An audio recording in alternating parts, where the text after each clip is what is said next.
What's up, everybody? William John Ray back with another episode of Design and Invest. This is a cool segment. I'm just meeting Stephanie here. Say hi, Stephanie. What's your full name, Stephanie? Stephanie Gutierrez with ADU GG Investments.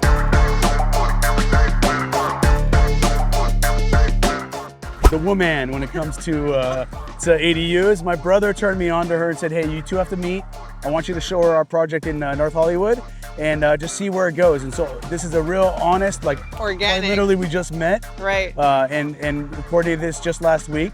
So I want to pick her brain. I want to show her this product. I want to sort of develop more relationships within the ADU world because I've been doing it a long time and I know she has too, but We never met. Yeah, we haven't met yet. I don't really know a bunch of players in the field, so I want to just sort of start interviewing people and picking their brain and just sort of rapping about ADUs. And so that's where we are right now. Right. Tell me a little bit about your background with ADUs or even further back if you want. Yeah. I've been in real estate for over 15 years. I've been in the management space, the HOA management space, the investment space. I also have a podcast and do a little bit of vlogging of the whole journey, right?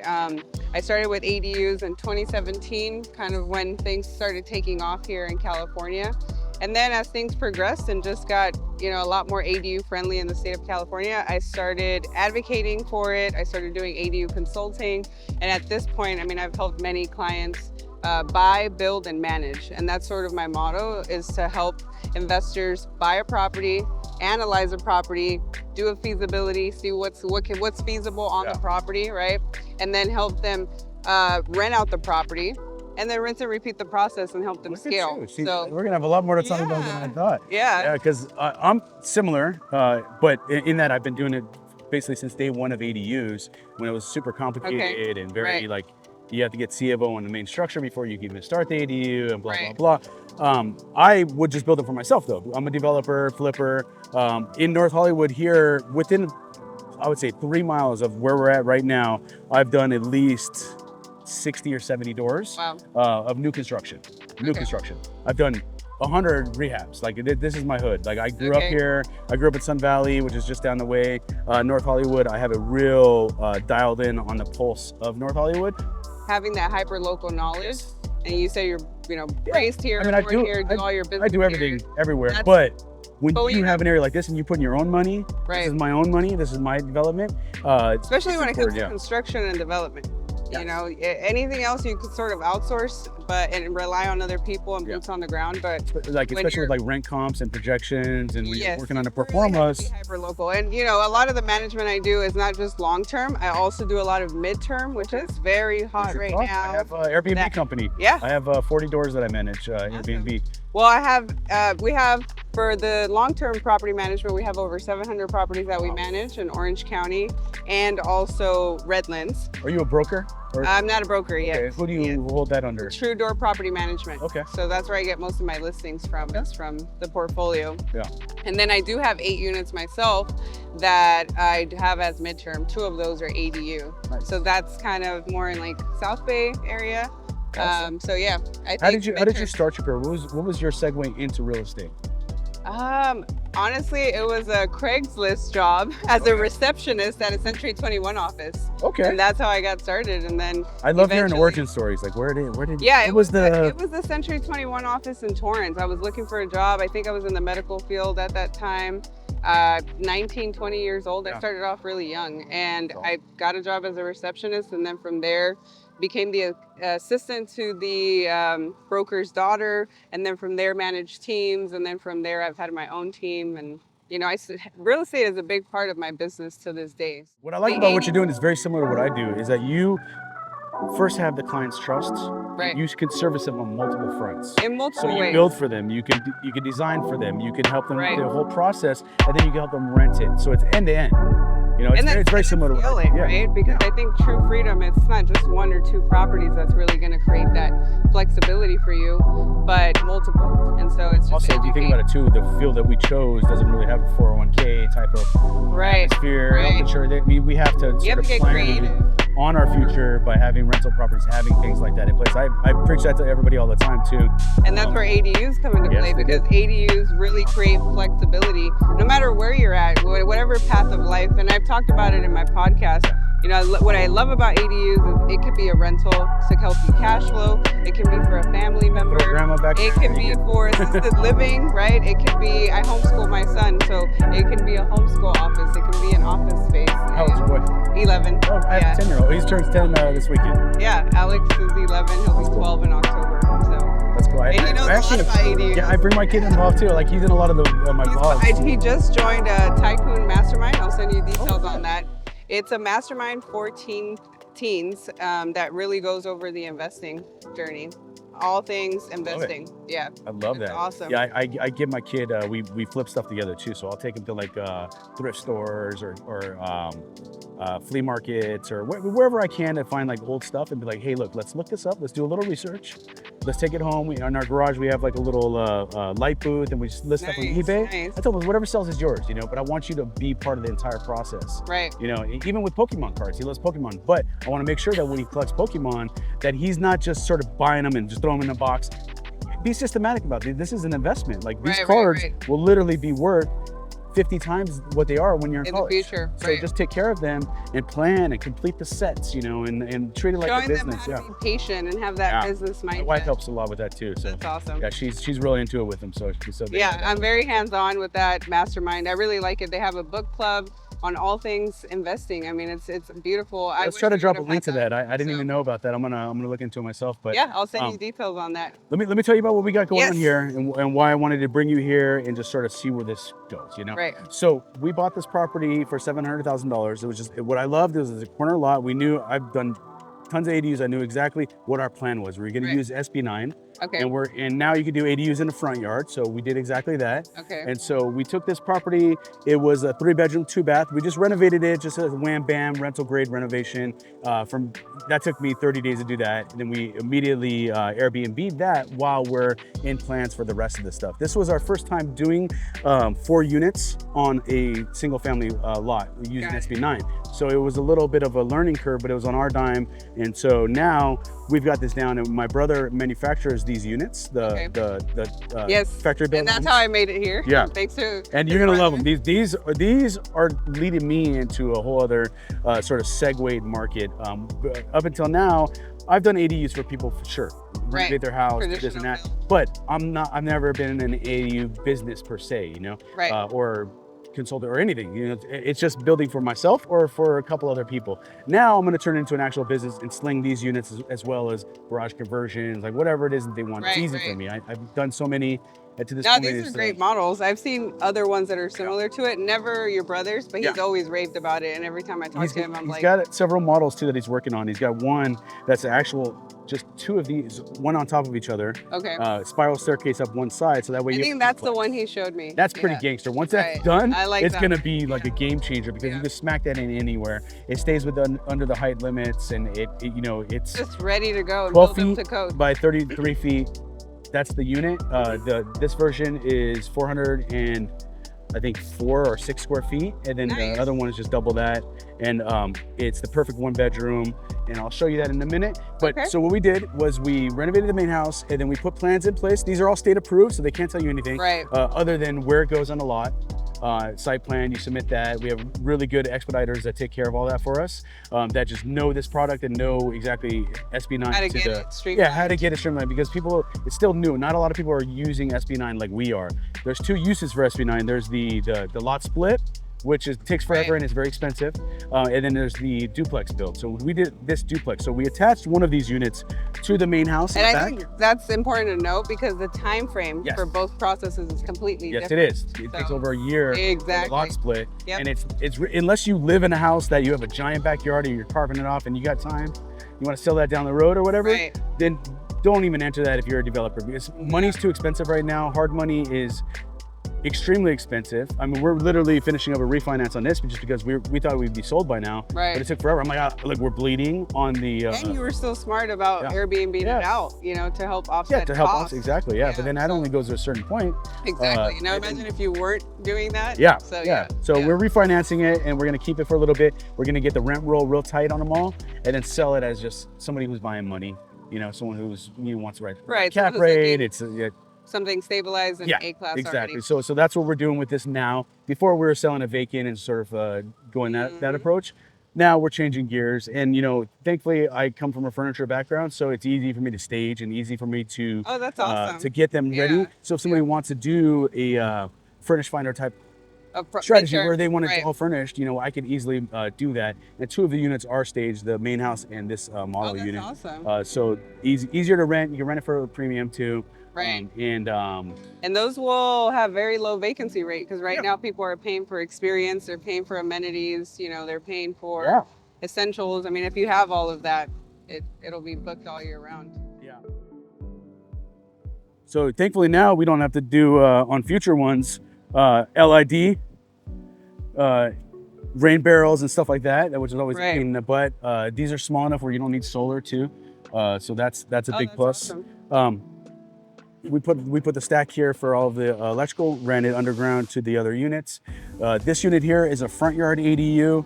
A lot of people don't know that you can build in the front. Yeah, but they won't just allow you to do it if you have space in the back.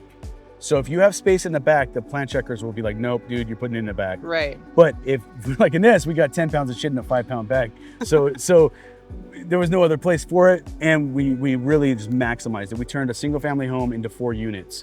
And it's not just 4 units with all these covenants and crap that make it to where it's got to be owner occupied. This is 4 units. It's on title, duplex with 2 ADUs. That's how it sits on title, because under SB 9, attaching the structure, one of these units to the main structure makes it a duplex. And then by right, under the multifamily law, you could do 2 ADUs. So that's what we did. Now here. up to 8 with SB 1211. Yeah, exactly. But that's got to be but with multifamily SB 9, one of the zoning things though. that they did that you just mentioned was the owner occupancy. Yeah. You needed that before, but they modified SB 9, and now you don't need it. So yeah, and that was that's a big problem because problem. I was building them like crazy. I was converting every damn garage into a junior and plopping in an ADU in the back. Right. So I got a junior ADU and ADU in the back. I've done that everywhere, But the problem is when you go to sell that product, it comes with a covenant that says one of the units has to be owner occupied, whether the junior or the main house. And that sucks for somebody trying to buy money. A seasoned investor is not going to touch that. Nobody's going to want to touch that. And if an investor wants to, let's say, MTR all 4 units, they can, because they technically have to live in one. So now with that's awesome. Yeah, I heard that you could actually strip that covenant away now too. It's just a process. I haven't done it myself, but for past ones, or someone who's buying that product that already exists, just know there's a way to strip away that covenant. Yes. Yeah, that's right. Let's jump in. Okay, let's check it out. And we built decks on all the on all these units. We built them within the height limits that we're allowed to without permits. Right. And they're not affixed to the structure, so they're independent. Okay. But we're getting a little help right now. We're trying to get C of O, and but it's not. It's got to get the manager involved. Right. The junior inspectors are all assholes that are by the book, and they're okay. That's like the real raw stuff. Yeah. That you have to deal with. But then we put ficus around the property to really wall it in, so you have this private space. This unit has this entire space. I was thinking about putting a gate there after C of O, just to kind of really wall this in properly. No, this is great. And you're creating privacy for this tenant, which is very important. Like, places like SoCal, this is an amenity that people will pay a premium for. And just because you have a bit of patio space, which a lot of people don't put really thought into that. Nope. No thought whatsoever into the landscape or creating some sort of private enclosed patio for the tenants. I mean, they'll stay here longer, and retention is part of that long-term plan. Yep. Or even with midterms. And we did a cool little area back here too. We put like a little fire pit, or just kind of like taking advantage of this weird corner, where how you get to the main unit. But everything has its own space. This basically is the yard for this unit. And everybody out here has a dog, so this is perfect for them to just kind of come hang out. I already opened this up. Parking was also really good. Parking's not terrible over here, so I wasn't that afraid. Some areas I'm very afraid when I do this, because it's like North Hollywood is pretty good. Pretty good. You got this whole street right here you can park on. Unfortunately, all the homeless do that too, but that's another problem. I mean, that's anywhere, but parking isn't really a big deal, but it is an amenity. So if you have easy parking spots, it's just an added plus to rent. Cool part about this one is that the main house has a 2-car garage with an attached breezeway. So if you wanted to get super tricky, you can convert that too. Wow. But that's like Yeah, that's a little too high. Two-car garage for the house is not affecting the comps too much. I can still get for that main house about 4,500 in this area, 42 to 4,500. Wow, these we already got apps in hand. You know, for this unit here, how much? These ones 2,500. Okay. Yeah. And these are how many square feet? Just over 400. Yeah. So yeah, that's really good. Yeah. Check it out. And we staged it with IKEA furniture, so it's repeatable. So it's literally press and play. Like if you want everything that's in here, that client can have it. Right. Exactly like it sits, you know. I love this. And we have a split, mini split system. So it's 2 registers, but only 1 unit. And it sits, the new models sit up in here. Top. And then all the appliances. Oh, nice. I love this. Yeah, full-size appliances. You know, we're not using like little dinky, small this and that. Right. This model doesn't have a dishwasher. The next one will have an 18-inch dishwasher. Okay. And it's going to be 2 feet bigger that way. Which is also an added and 1 amenity foot bigger because typically for, you know, this type of square footage, you don't really see the dishwasher. Yeah. What about the ceilings? Because that's the plus right there. Yeah, ceilings are vaulted. The roof is a metal roof. All the windows are mill guard, so it's the finishes are really nice. We actually my brother manufactures these in Tijuana. Okay. And he brings the materials from here to there. Nice. So just to ensure that we're getting exactly what we want, they're not skimming. Right. And they're all state approved and inspected on site at the factory. They have all the right certifications and stuff. So it's just boom, boom, boom. These units can be manufactured in 60 to 90 days. Okay. And delivered in 90 days. So if you put an order in, you go through all the city stuff. By the time it's done, it'll probably take you 30 to 60 days at the city to get approval like for this. Because like I said, they're state approved, yes, but you still have to do underground plumbing and you have to do like sort of site placement and all of that with the city. Yeah, it's just a couple. Yeah, steps. It's a couple steps. It's nothing crazy. But it may, I don't know how it looks in the video, but it's actually feels a lot bigger than what it is, right? And a lot of it has to do with the ceilings. These captain style windows really help bring a lot of natural light in here. So yeah, I really like the layout. Yeah, the vaulted ceiling definitely helps it for sure. Oh my God, a lot, especially for these smaller units. I always tell clients 400 to 600 square foot ADUs, you got to go 10 minimum. Yeah. 10, 10 feet. You have it, so take advantage of it. It's especially if it's on a single family home where you can go even higher. You know what I mean? If you and the finishes, great for rental. I mean, you rental, want those. They come exactly finished like this too. It just doesn't come with the appliances. Right. Okay. No appliances, AC's included, windows, doors, everything, cabinets, everything's included. Yeah. That's awesome. They're all outfitted. But this is a great model. So are you keeping these appliances for? Yeah, no, this unit will just be rented with these appliances. The other ones, I'm just going to put the basic, whatever's necessary. I think the stove and... so this one will be a midterm? No, long-term? We're going back and forth. I think we're just going to long-term them all, just to get a nice tight rent roll. Right. Airbnbs. Right, because if you're going to sell it out. Yeah. Airbnbs, they don't value them the same for when you go to get like underwriting for no, they're... So it's stupid, but that's how it is. I mean, unless you're working with the right appraiser who takes the income approach. Yeah. But yeah. So I mean, and I have several properties that we've had for over a year, 2 years that are Airbnb. So we have the roll is tight. The records are all there, so you could really use that. Right. If you wanted to. Yeah, if you wanted to. Yeah. But no, it makes sense to do the long-term rents and have it ready to go. Yeah. So these, as far as the when these are set on the foundations, this is stick built. This is not like a lot of. That's these another important units. thing. That's very important. Yeah, that's very important because a lot of people think, well, is this really considered traditional? Is this really going to add value to my property? It's really the exact same thing. It's if you were to build to code. Yeah, exactly. Even better. Even better because be. it's scalable, right? This was moved. Do you see cracks? Do you see any? Like, there's nothing. This was moved. Right. And it was intact the entire time. It was not only. The only difference is how it's installed versus a traditional, right? But yes and no. I mean, it's on foundations, but it is raised. Right. It's raised, and it's not a. I mean, they're affixed to all the posts and piers and stuff. There's essentially it is the same. It is. I mean, it's just the process of. But as far as underwriting goes, this property is an 80 duplex with 2 ADUs. Two ADUs. Yeah. Corner lot. Corner lock's Definitely very helpful. something, yeah, very helpful. And part of the reason why is trenching, access, and just the way that you would structure. Also, you have separate entrances for the Right, the way units. you would structure the It's not entrances. very apartment feeling. That you have this entrance right here is for 2 units. The one on the side, the one in the front is just for the main house. Nice. And there's one in the back for the back unit, which has a nice big yard. So this space over here is more of like a communal space. I was thinking about putting like an umbrella table just so all the people can just come and like congregate. I think that's a good idea. Yeah. But again, I want to Airbnb all these if this were my property only. That's what you would do. I would Airbnb them all. Right. And I would get a big premium and just crank on these, you know? Right. But that's a different approach. But This one, we're trying to sell this, you know? So, right. Yeah. But over here, this section here will be the trash corral. So for all of the units that have the trash. Okay.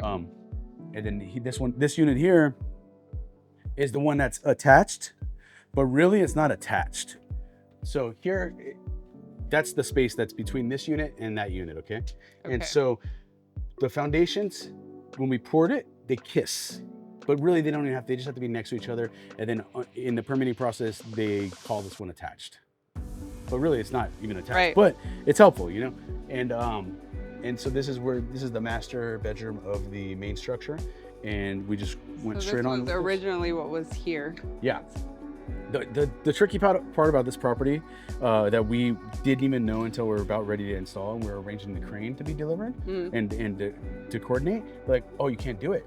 There's a flight tower right there, Burbank Airport. Burbank Airport is right there. Right there. You can literally see the flight tower, and so you need FAA approval to get like anything over 40 feet or 50 feet or whatever. You need a approval from the FAA. That takes like a year or something crazy. We're like, what? It could. They could just say no, or they could just say no too.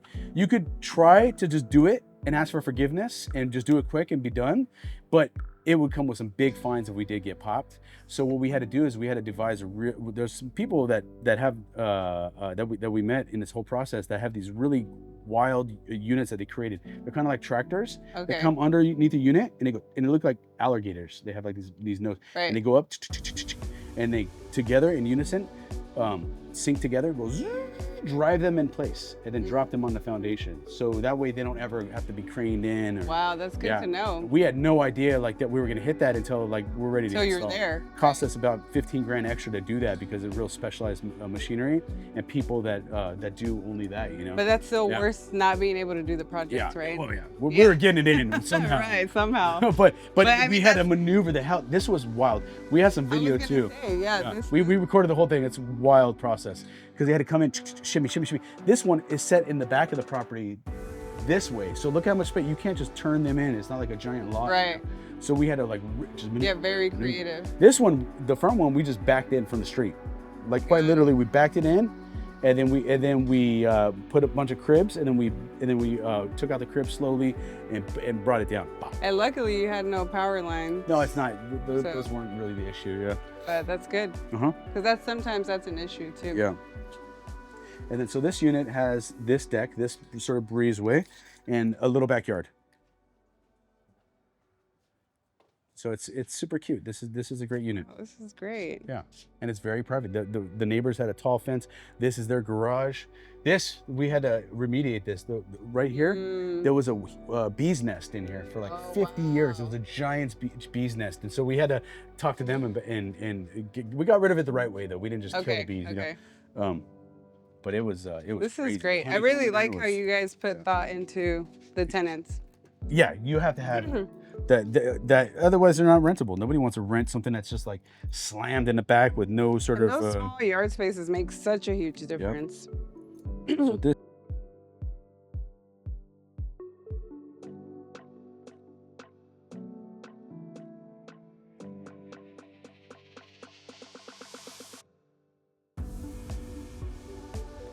And so this one has their own, I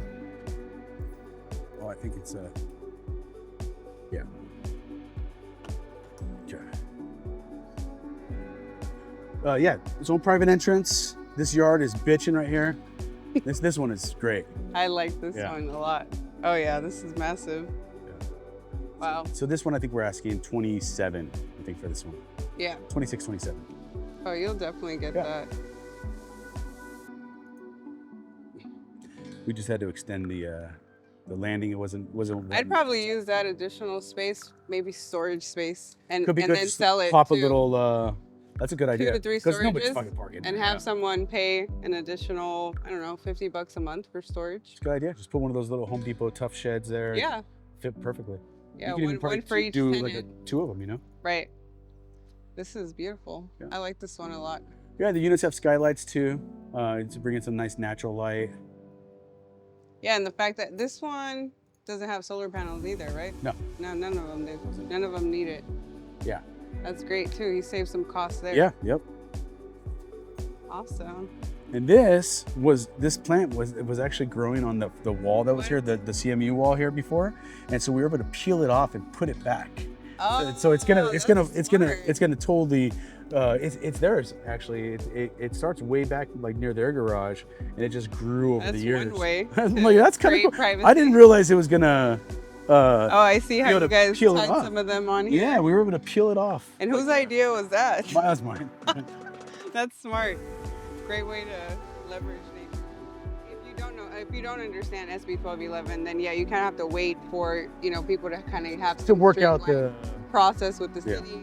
But if you know what you're doing, I mean, you can go from a fourplex to another 4. I'm gonna check out one. Yeah. So just to give you a little background on what she's talking about, SB 1211 is ordinance for multifamily. So this is a single family application, SB 9, single family residence, taking an R1 and turning it into 4 units. Right. Used to be impossible, now it's possible. But also, let's say you have a 1,200, 8 unit property, but you have a giant back area for parking or whatever. You could take that now and build 8 more units in the back. Up to 8 detached, plus the 25% rule still exists. So you could do 8 detached plus another 2 to 4 of existing structure.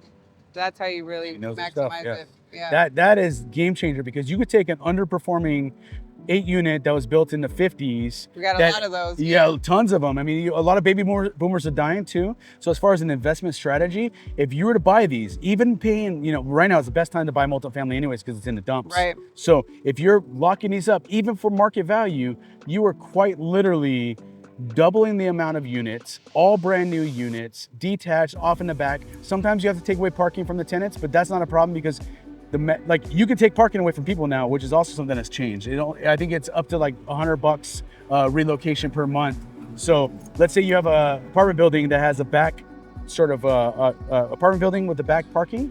You could strip that parking away from the tenants and give them each $100, which will probably shake loose some of these bullshit tenants that have been there for 20 years paying nothing, and these baby boomers just didn't raise the rent on them for 20 years. And so you see it all the time. I see 2-3 bedrooms for $800 in areas where it should be $3,000, I mean, I'm checking a 4 unit out tomorrow in Huntington Beach. Yeah. But it needs a lot of work. And, rents are not where they need to be. Yeah. But that would be a great opportunity. Yeah. You buy it at 1.4. I know that the resale value, there's one right now at 2.2, maybe 2, somewhere in that range. But you're looking at about $350,000 in rehab renovations. Yeah. Plus maybe another 4 units. That open up. Yeah. That open up. Yeah. Right. And then when those open up, then rehab them real quick, and then now you're making marking on those, and that's game changer. It's hard to pencil these deals like that though, because when you're working on a pro forma, you don't know. Yeah. The one thing I am working on right now, because I'm working on a list of potential SB 1211 8 units. There's not a whole lot of 8 units that have space to build another 8. So that's a reality. That fit the criteria. Right. There's not going to be a whole lot of it either. But on the smaller scale, there could be a duplex where you could easily fit another 2. Yes. Right. All day long. It's up to 8 units that you can double up. So 4 units, you could add another 4. If you have a 6 unit, you can add another 6. The cool thing about it too is that they don't limit you like they used to. You have to get C of O before you could build a ADU. Right. You could do it all concurrently now, which is fantastic. So when you're submitting the plans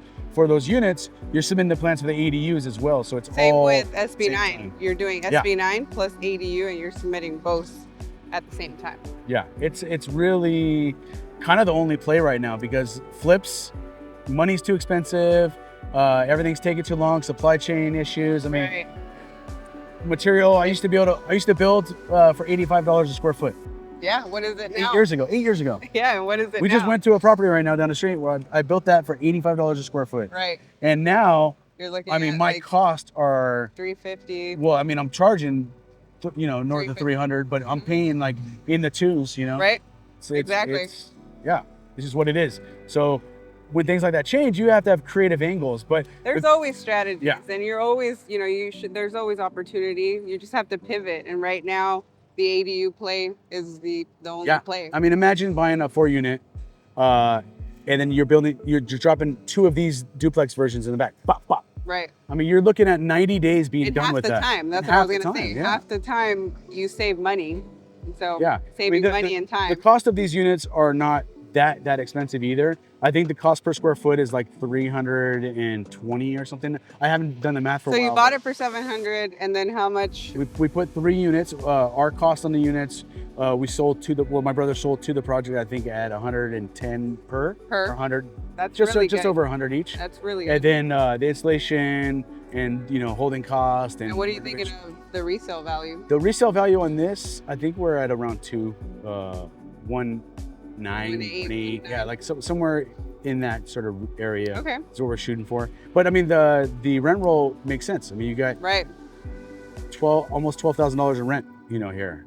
Yeah. So like if you do, because if an investor wants to do 2x, then let's just look at let's do a little exercise. Calculator. We have 2,500 times 3 plus 4,500. That's $12,000 exactly rent roll. Times 12 on a year, it's 144,000 a year. Right. Times, let's say 14 GRM, which I think is achievable still for a product like this. That's $2 million, almost on the nose. You're right. Valuation.